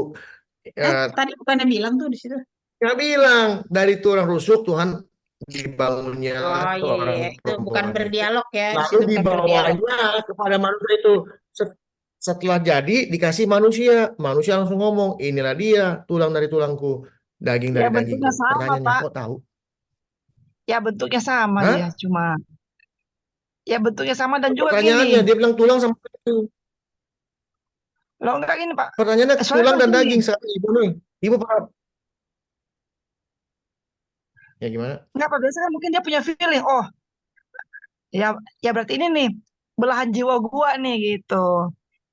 Kan harus ada kayak kontak, Pak. Pertanyaan, pertanyaannya gini. Pertanyaannya Positif gampang. negatif gitu. Bukan, pertanyaannya gampang gini. Sabar dulu. Ada nggak yang pernah operasi usus buntu di sini? Enggak. Nggak Nggak ada. ada. Buat orang-orang yang pernah dioperasi usus buntu, pada saat sudah dioperasi, pernah nggak ngerasain perasaan usus buntuku hilang? Ada yang bisa ngerasain? Oh, Hah? Nggak tahu, Usus Pak. usus buntuku hilang satu nih gimana ya? Atau orang yang diambil ininya apa? Levernya hilang satu, ginjalnya diambil karena aduh ginjalku kurang satu nih hilang nggak berasa nih. Kalau nggak tahu lah, kalau Pak. jari jempol hilang satu Dari berasa jempol jempol kelihatan iya. kelihatan. Tapi yang di dalam tubuh, di dalam nih tulang rusuk diambil satu, emang dipegang-pegang tulang hilang satu gitu. Nggak Enggak. pernah ngitung itu juga. Nggak Makanya berasa. aku tahu ini tulang saya. Nggak berarti jadi tulangnya kurang satu, jadi agak miring-miring dong, Pak. Tulangnya lagi. Jadi jadi tahu dari mana? Adam, kan gitu. Ya, nanti itu bisa panjang urusannya ya. Itu nanti PR buat kalian semua ya. Nggak perlu saya sebutin. Udah. Hari Senin aja Nggak, kita tunggu dulu, dibangun. Pak. Masa kesendirian Adam itu pada saat ditempatkan di Taman Eden itu berapa lama gitu loh, Pak? Periodenya sampai dia akhirnya dikasih si itu tuh, si Hawa. Kalau saya Dari Hawa. kalau saya bisa kalau saya bisa jawab saya Tuhan gitu aja jawabannya. Ya. Tanyanya yang benar Bu, yang gampang dikit kenapa? Nyarinya yang mesti saya jawab Nah, Tuhan. maksudnya kan Berapa di, lama? di Nggak sini ditulis. Nggak ditulis. bukan maksudnya gini loh, di kejadian satu aja kan tadi disebutin tuh. Pertama baru bakal biji yang dikasih matahari gini gini gini gini. Sementara pada saat Adam ditaruh di situ dia udah tinggal menikmati, artinya pohon itu udah berbuah, udah ranum-ranum lah, udah tinggal dinikmatin Betul. semuanya, udah Tapi kan tinggal pertanyaannya kan tadi Ibu pertanyaannya si Adam Nah, berapa lama nongkrong di sono sampai dikasih perempuan gitu kan? Ya iya nggak itu. ditulis. Kalau Enggak, nggak ditulis saya nggak bisa jawab. Cari yang bisa ditulis. Kalau enggak saya kali nggak aja tahu. kali aja ada Bapak gitu. Enggak ada ya, emang enggak ada ya, Nggak enggak di ada situ Bu. enggak tahu ya. Iya Ada. nggak tahu. Kalau nggak ditulis nggak tahu. Kayak contohnya misalnya nih, Ibu, ya saya tanya Ibu, kenapa rambutnya Ibu bisa hitam? Dari sononya lah. Nah, kenapa? Gennya, faktor gen. Ya, pokoknya nggak ditulis, nggak tahu ya hitam mau diapain kan gitu. Ya kira-kira gitu. Jangan aneh-aneh pertanyaannya. Oke, terakhir. Sebab itu, seorang laki-laki akan meninggalkan ayahnya dan ibunya dan bersatu dengan istrinya, sehingga keduanya menjadi satu daging. Mereka keduanya telanjang, manusia dan istrinya itu, tetapi mereka tidak merasa malu. Dan sebab itu, seorang laki-laki akan meninggalkan ayahnya dan ibunya dan bersatu dengan istrinya, sehingga keduanya menjadi satu daging. Ini yang dipakai Yesus. Dipakai Yesus untuk apa? Untuk membedakan mana perintah Tuhan, mana perintah manusia. Ya, ini yang dipakai Yesus. Ada Padahal kan suatu saat hari, itu si Adam juga belum punya ibu, belum punya bapak ya, Pak. hah? Iya, Adam kan diciptain pertama, dia kan jadi belum ada orang tuanya. Betul, tapi pertanyaannya, Adam dan Hawa akan menjadi orang tua. Dan anaknya nanti laki-laki akan meninggalkan mereka, lalu bersatu dengan istrinya. Itu maksudnya. Ya. Jadi masalahnya, apa? Dari cerita ini, Tuhan mau mengasih tahu sesuatu cerita, di mana orang Farisi, ya, orang Farisi bertanya kepada Kristus, boleh nggak seorang suami menceraikan seorang istri dengan alasan apapun? Lalu Yesus bilang, menurut Musa, apa? Lalu orang Farisi bilang begini, menurut Musa, boleh menceraikan istri dengan alasan apapun, asal kasih dia surat cerai. Lalu Yesus bilang apa? Karena kedegilan hatimu lah. Hatimu tuh Makanya degil. dikasih. Hati itu jahat, mau nggak mau Musa harus bikin perintah atau bikin surat cerai buat kamu supaya kamu bisa menceraikan istrimu dan kamu kawin lagi. Sedangkan kata Yesus, perintahnya Tuhan bilang seorang laki-laki akan meninggalkan ibunya, bapaknya, lalu bersatu dengan istrinya menjadi satu daging. Apa yang disatukan Tuhan tidak boleh diceraikan oleh Manusia. Manusia. manusia. Itu perintah Tuhan. Tapi perintah manusia yang kamu jalankan. Perintahnya si Musa. Musa juga terpaksa bikin gituan gara-gara kamu maksa. Tapi perintah Tuhan kamu nggak mau lakukan. Perintah Tuhan kamu nggak mau jalankan. Dan itu terjadi zaman sekarang. Zaman sekarang perintah Tuhan sudah diabaikan habis-habisan. Dan itu sudah dikasih warning sama Yesus dari zaman dulu. Di mana? Di Markus 7. Ya. Dikatakan, benarlah nubuatan tentang Yesaya tentang kamu, hai orang-orang munafik, sebab ada tertulis, bangsa ini memuliakan aku dengan bibirnya, padahal hatinya jauh dari padaku. Percuma mereka beribadah kepadaku, sedangkan ajaran yang mereka ajarkan ialah perintah manusia, disebut tuh, perintah manusia. Ajaran manusia yang dijalankan. Perintah Allah diabaikan. Ditulis perintah Allah kamu abaikan. Dan ini terjadi zaman sekarang. Nggak heran. Hukum Taurat sudah dijalankan oleh Tuhan Yesus di kayu salib. Jadi kalau kita berzina, kita menipu, merampok, nggak apa-apa. Kita tinggal minta maaf sama Tuhan. Ia setia dan adil. Dia pasti mengampuni dosa kita. Maka doanya, ampuni dosa saya melulu. Enak aja hidup. Itu doktrin. Itu doktrin manusia. Ya, buatan manusia. Allah nggak pernah ngajarin kita nipu. Tuhan nggak pernah ngajarin kita berzina. Nggak pernah ngajarin kita nyuri, ngebohong, mengingini, dan sebagainya. Nggak pernah. Tapi diperbolehkan. Pak, kita kan masih hidup dalam daging, Pak. Tuh, pakai perintah manusia. Pakai deh tuh doktrin manusia. Kita masih hidup dalam daging. Kalau ditanya, ada nggak ayatnya yang ngajarin kita supaya kita hidup dalam daging? Ada? Nggak ada. Nggak ada. Kalau nggak ada, ngapain diikutin? Yang ada apa? Hidup oleh roh. Galatia 5. Tuhan ngajarin kita hiduplah oleh roh. Tapi nggak mau dijalankan. Yang ada, kita masih dalam daging, Pak. Sama nggak? Sama. Perintah Tuhan kamu abaikan. Perintah Tuhan hidup oleh roh. Tapi perintah manusia, kita masih hidup dalam daging. Jadi nggak apa-apa. Sama nggak? Sama. Tapi kan kita masih dalam dunia, Pak. Lah, perintah Tuhan apa? Barang siapa yang bersahabat dengan dunia, ia menjadikan dirinya Dirinya apa? melakukan pelanggaran. Barang siapa yang bersahabat dengan dunia, ia menjadikan dirinya musuh Allah. Yakobus. Kita bersahabat dengan dunia, kita menjadikan diri kita musuhnya dia. Tapi kita bilang, kita masih hidup dalam dunia, Pak. Doktrin manusia ngajarin kita masih dalam dunia, kita masih dalam daging. Jadi kita ikutin. Tapi doktrinnya Tuhan, perintahnya Tuhan bilang, kamu gak boleh bersahabat dengan dunia, dan kamu harus hidup oleh roh. Gak mau dijalankan. Konyol, konyol. Ya. Jadi, inti dari kejadian 2 ini, bagaimana Tuhan memberi kita kesempatan. Hari, nomor 1. Hari ini juga, kalau kita sudah mendengar panggilan Tuhan, jangan berdiam diri, bertobat buru-buru.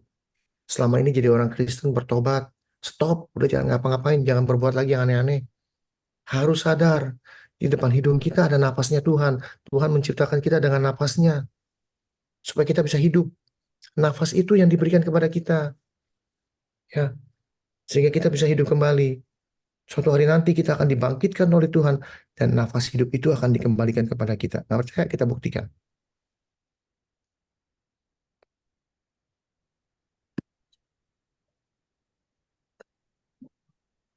Ya, saya ini ngebut sekali nih karena besok pagi mesti bangun jam 4 pagi mau ke Semarang.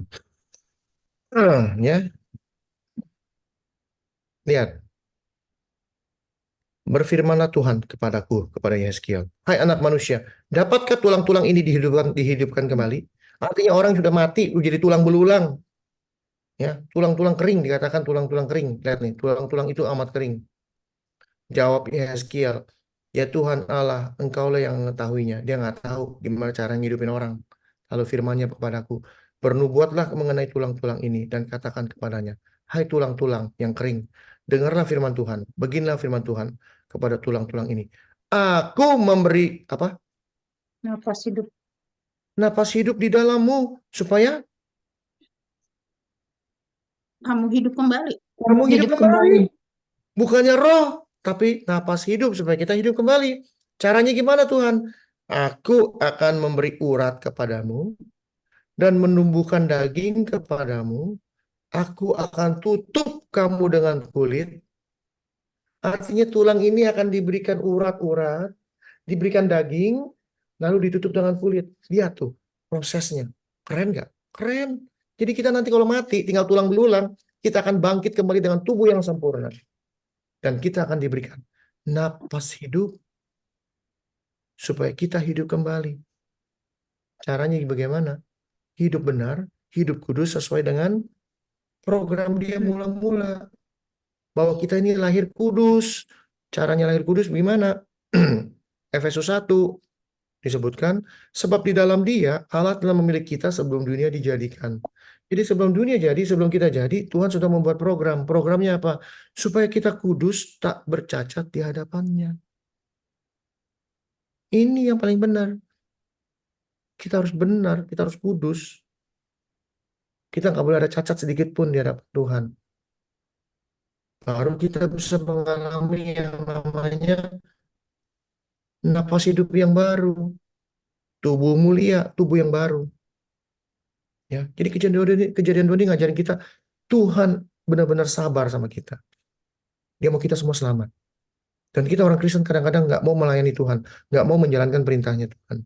Yang kita jalankan perintah-perintah manusia. Alasan sabrak-abrak. Ya Tuhan kita kan masih begini. Ya Tuhan kita masih lemah. Daging lemah, roh penurut. Gak ngerti artinya, asal ngomong. Roh penurut, daging lemah. Ya sudah, kalau daging lemah jangan diikutin. Roh, ya kan? Jangan diikutin. Ikutin apa yang Tuhan katakan. Dan kita diajarkan untuk bertahan. Siapa yang bertahan pada kesudahannya? Ya kan? Selamat. Itu. Kita harus terus bertahan. Jangan lengah. Ya, saya mengajarkan hari ini untuk kita hidup benar. Hidup kudus tak bercacat celah. Itu aja. Nggak ada yang lain. Amin. Ya. Jadi hari ini selesai kejadian 2. Gampang sekali. Banyak sekali pertanyaan di dalam sana. Ya mudah-mudahan ada pertanyaan. Kalau nggak ada ya kita bubar. Gitu aja. Oke. Eh, juga yang menjadi pikiran kita adalah kita mau ikut siapa? Mau ikut firman Tuhan atau mau ikut sains? Ingat, nggak semuanya sains atau ilmu pengetahuan itu benar. Nggak semuanya.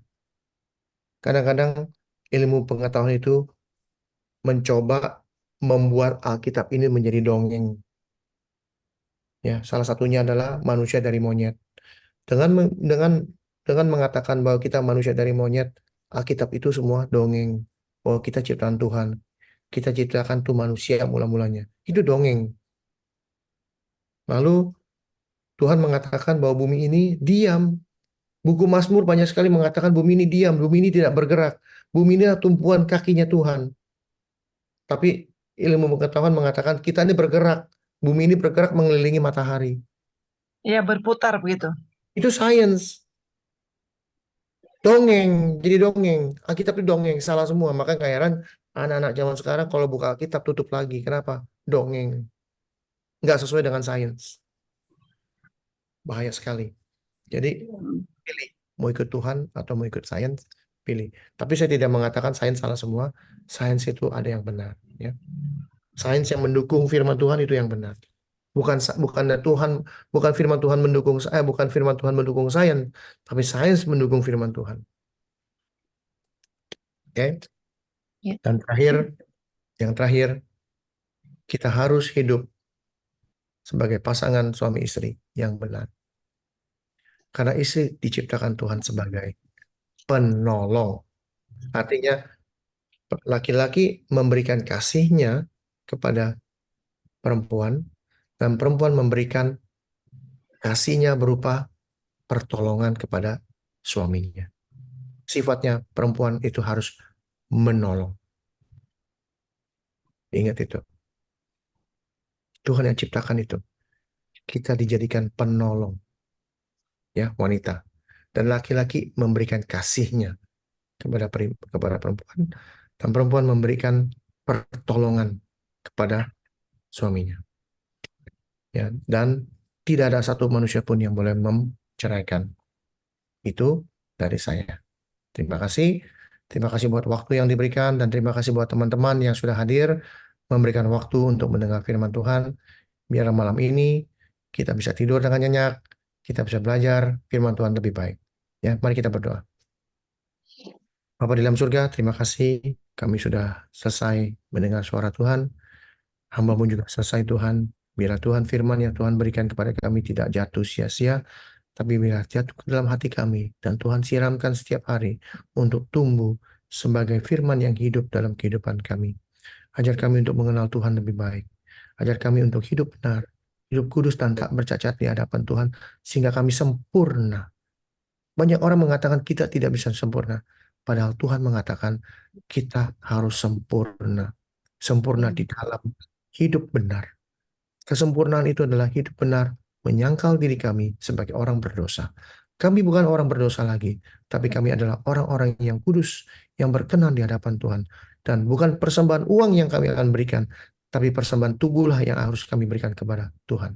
Terima kasih Tuhan, kami serahkan waktu selanjutnya ke dalam tangan Tuhan, dan Engkau kuduskan persekutuan ini, sehingga persekutuan ini boleh hidup dan boleh menerima Tuhan setiap hari, menerima roti hidup, dan kami boleh mengunyah roti hidup itu setiap hari, untuk kami bisa makin hari makin mengenal Tuhan dengan sempurna.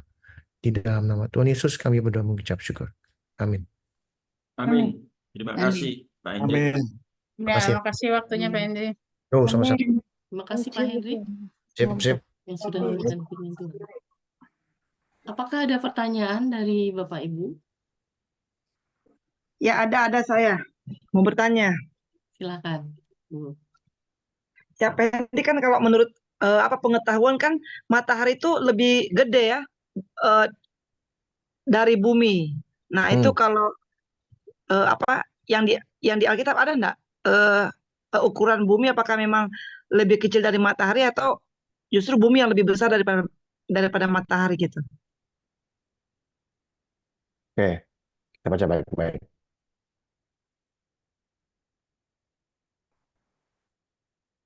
Di dalam bahasa Indonesia ditulis seperti ini ya.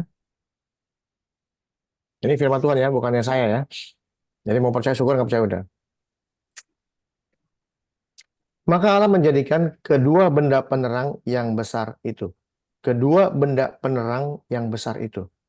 Artinya kedua benda penerang yang besar itu dua-duanya besar atau ada satu besar, satu kecil? Sama. Sama ya, itu nomor satu. Tapi di bahasa Indonesia disebut yang lebih besar Menguasai untuk siang. menguasai siang, yang lebih kecil untuk menguasai malam. Kalau dikatakan yang lebih besar, berarti bicara mengenai ukuran, betul? Iya. Betul ya? Fungsi. Enggak, ukuran. Yang lebih besar berarti ukuran. Yang lebih kecil yang lebih kecil berarti ukuran. Tapi lucu, dalam bahasa asli, kita pakai bahasa Inggris saja, nggak usah pakai asli jauh-jauh. Ya, kita lihat. Ini namanya belajar.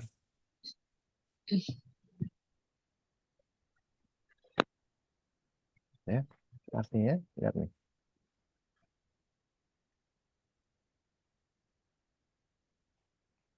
And God made two great lights. Sama, Tuhan menciptakan dua benda penerang yang besar.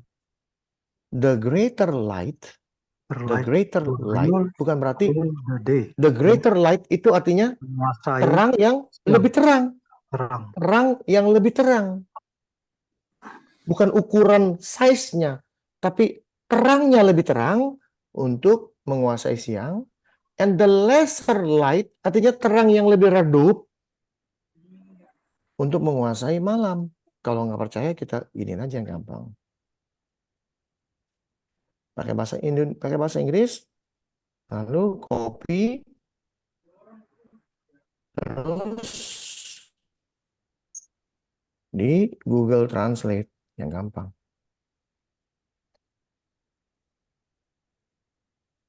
Google Translate pakai bahasa Indonesia. Mana bahasa Indonesia? Oh, Indonesia, Inggris, copy paste, dan Allah menjadikan dua benda penerang yang besar. Cahaya yang lebih besar menguasai siang. Beda nggak dengan Ya, beda. Hah? Beda. Kalau cahaya yang lebih besar berurusan dengan ukuran nggak? Atau berurusan dengan intensitas Tidak. cahaya? Tidak. Kemampuan Terangnya. bekerja. Yang Terangnya. diukur terangnya. Bukan ukuran mataharinya. Cahayanya yang diukur. Kayak lampu bohlam. Lampu 100 watt sama lampu 60 watt. Terangan mana? Ya 100 Pak, watt. itu lebih Terangan bicara kapasitas Pak, capacity Pak. kapasitas. Kapasitas ya Pak ya? Iya Pak. Jadi cahaya bukan ukuran. Bukan ukuran. Tapi alangkah menariknya Pak, Indonesia punya apa namanya translate ukuran. Sedangkan di dalam bahasa asli loh. Kalau saya bicara bahasa asli, ini kita pakai bahasa Inggris yang sesuai dengan bahasa asli ya saya pakainya. Kalau mau pakai bahasa Ibrani, Hebrew, ditulis begini loh. Cahaya yang lebih besar. Kapasitas dong, kapasitas lebih besar siang itu daripada malam. Kapasitas. Kapasitas ukuran atau cahayanya? Cahayanya Cahayanya. Jadi bukan ukurannya Pak. lebih besar Pak, waktu siang hari daripada malam gitu. Jadi dia Jadi lebih membicara fokus ke capacity, capacity, bukan ukuran ya. bukan ukuran Pak. Dia Bukan masuknya ukuran. ke capacity ya, Ya, bukan ukuran. Jadi kapasitasnya. kapasitasnya ya. Iya, tapi interestingly atau sangat menarik, bahasa Indonesia menyebutnya ukuran. Nah ini yang salah Pak, betul Pak, bahasa Ya. kita. Yang agak redup gitu kali. Yang Satu salahnya lagi saya nggak tahu, agak. saya nggak lihat bedanya nih. Menjadikan kedua benda penerang yang besar, ini udah sama. Kedua benda yang penerang yang besar udah sama, ya, ya. Two great lights. Ini kedua benda besar yang sama. Tapi bahasa Indonesia menyebutnya yang lebih besar, bukan yang lebih terang, tapi disebut yang lebih besar. Beda nggak? Yang lebih terang dengan yang lebih besar artinya? Beda. Beda jauh. Besar. Terang. Itu loh. Ya, terserah Bapak Ibu sekalian mau percaya yang mana. Kalau saya mau percaya yang ini, karena yang tulis Tuhan. Tapi kan sains bilang nggak begini, Pak. Matahari lebih besar dari bumi. I don't care. Ukuran matahari dengan ukuran bulan. Kalau bicara ukuran, sama. Karena disebut kedua benda penerang yang besar. Ukurannya sama.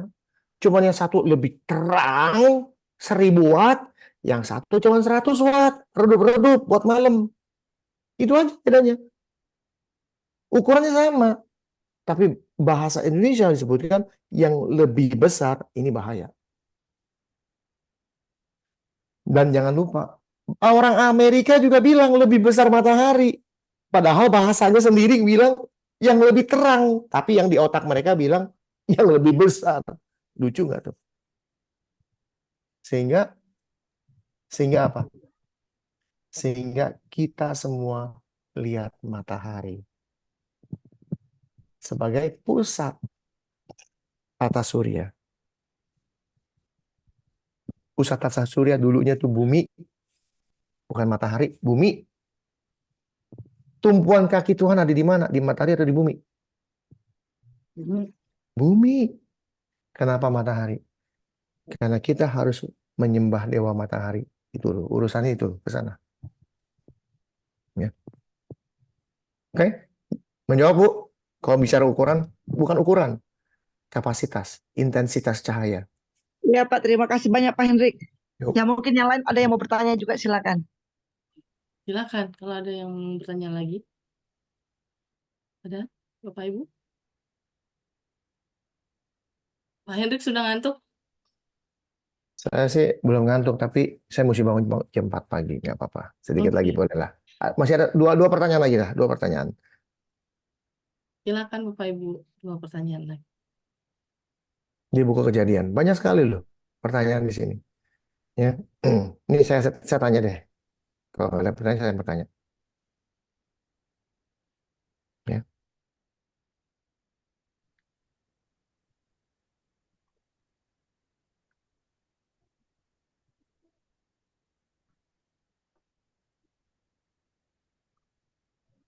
Tuhan memberi perintah kepada manusia. Semua pohon dalam taman ini boleh kamu makan buahnya dengan bebas. Saya nungguin pertanyaan ini, cuma gak ada yang mau tanya, saya tanya. Tetapi pohon pengetahuan yang baik dan yang jahat, jangan kamu makan buahnya. Sebab pada hari engkau makan, pastilah engkau Padahal mati. tidak mati. Dimakan nggak sama Adam dan Hawa? Makan lah. Mati nggak? Enggak. Matinya kapan? Mungkin matinya mungkin dari sisi apa ya? Nggak, matinya kan? Nggak, maksud saya apa? Matinya kapan? Ya, sekian ribu tahun lagi kali ya. Oh, Tadi saya sempat nanya juga. 900 tahun. Ya, Adam mati 900 kan 930. Adam hidupnya. Adam itu 930 tahun kemudian Adam baru mati. Pertanyaannya, 930. kenapa pada saat mereka makan mereka nggak mati?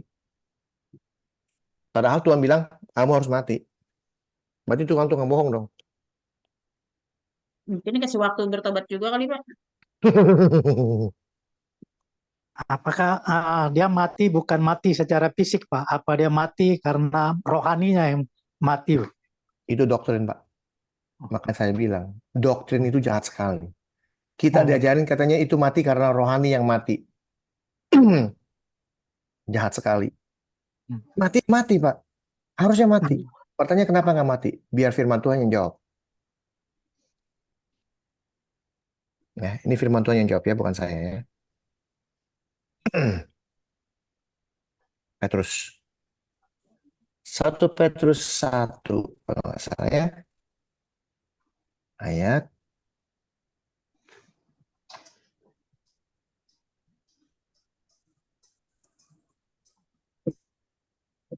Nah ini. Sebab kamu tahu, 1 Petrus 1 ayat 18. Ya. Baca baik-baik. Sebab kamu tahu bahwa kamu telah ditebus dari cara hidupmu yang sia-sia, yang kamu warisi dari nenek moyangmu. Siapa nenek moyang kita? Si Adam dan Hawa ya. Cara hidup yang sia-sia. Ini yang kita warisi itu cara hidup yang sia-sia. Bukan dosa ya. Dan maut. Ya. Maut kita warisi dan cara hidup. Cara hidup disebut yang sia-sia yang kamu warisi dari nenek moyangmu. Artinya apa? Tuhan suruh kamu jangan makan, dimakan. Bukan dengan barang yang fana. Ya. Bukan pula dengan perak dan atau emas. Melainkan, ini disebut kamu tahu bahwa kamu telah ditebus. Ditebus oleh siapa nanti kita lihat. Melainkan dengan darah yang mahal, yaitu darah Kristus yang sama seperti darah anak domba yang tak bernoda dan tak bercacat. Artinya, nenek moyang kita sudah ditebus oleh darah Kristus. Lihat. Kristus yang telah dipilih sebelum dunia dijadikan. Artinya Adam dan Hawa sudah ada belum? Belum. Adam dan Hawa belum jadi. Tapi Kristus sudah menebus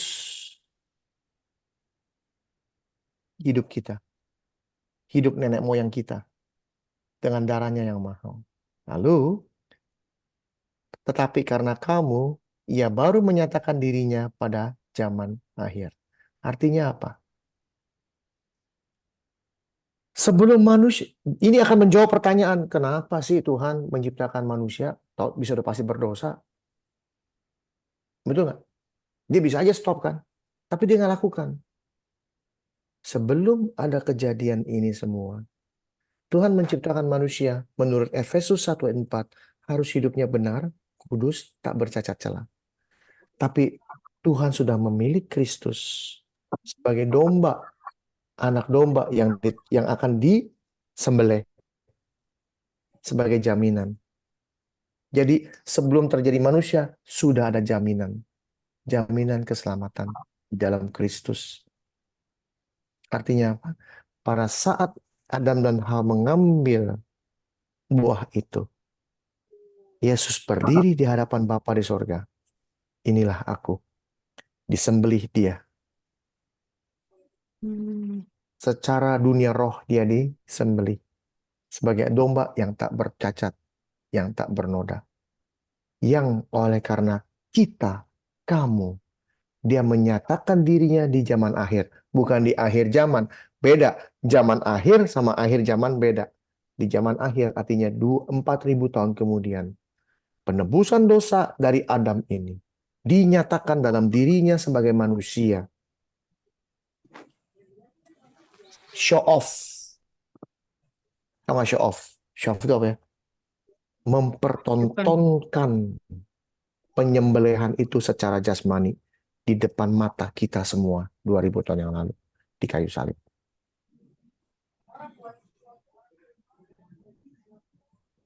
Jadi pada saat Adam dan Hawa memakan itu, dia harusnya mati hari juga, tapi Kristus sudah mati buat dia. Asuransinya turun, istilahnya kayak asuransi. Kalau manusia nggak pernah jatuh dalam dosa, dia menjadi asuransi. Artinya apa? Dialah pemegang keselamatan itu. Ininya mati, keselamatan itu turun. Barang siapa yang percaya kepada dia, karena begitu besar kasih Allah akan dunia ini, sehingga ia mengaruniakan anaknya yang tunggal, sehingga setiap orang yang percaya kepadanya tidak binasa, melainkan peroleh hidup binasa, kekal. tidak bisa mati lagi nanti, melainkan memperoleh hidup yang kekal. Jelas? Amin. Setiap pertanyaan di dalam firman Tuhan ada jawaban firman Tuhan. Oke, ada lagi pertanyaan yang lain? Amin. Silakan Bapak Ibu, kalau ada pertanyaan lain. Lagi satu. Boleh, satu lagi. Habis ini saya mau tidur. Mhm. Saya mesti bangun jam 4 pagi besok. Ada? Pak Magen mungkin mau tanya Pak Magen. Cukup, udah jelas. Jelas ya? Terima kasih, Pak. Sama-sama, Pak. Puji Tuhan. Pak Anfal ada? Pak Anfal biasa banyak nih. Cukup, Pak. Cukup. Baik. Malam ini saya sedikit lelah. Ya. Habis perjalanan seharian. Kemana, Pak? Ya, sibuk. Ya, sama. Saya juga sibuk. Pak, nanti jangan lupa ya. Di Bali kita ngumpul, Pak ya. Oke. Ibu Ayu, Pak Anfal masuk nggak tuh dalam grupnya tuh? Bali. Masuk Pak. Masuk ya? Oke, siap. Baik, terima kasih banyak Pak Hendrik sudah Ya. berbagi firman malam hari ini. Bapak Ibu, kita akan tutup sesi 1. Pak Hendrik, terima kasih sekali lagi. Terima kasih, saya harus Ada? mundur. Ya. Saya harus tidur. Silakan Pak. Ya, Tuhan berkati semua ya. Ya, Terima makasih ya. Sampai jumpa Ya, Senin. makasih Pak Hendrik. Terima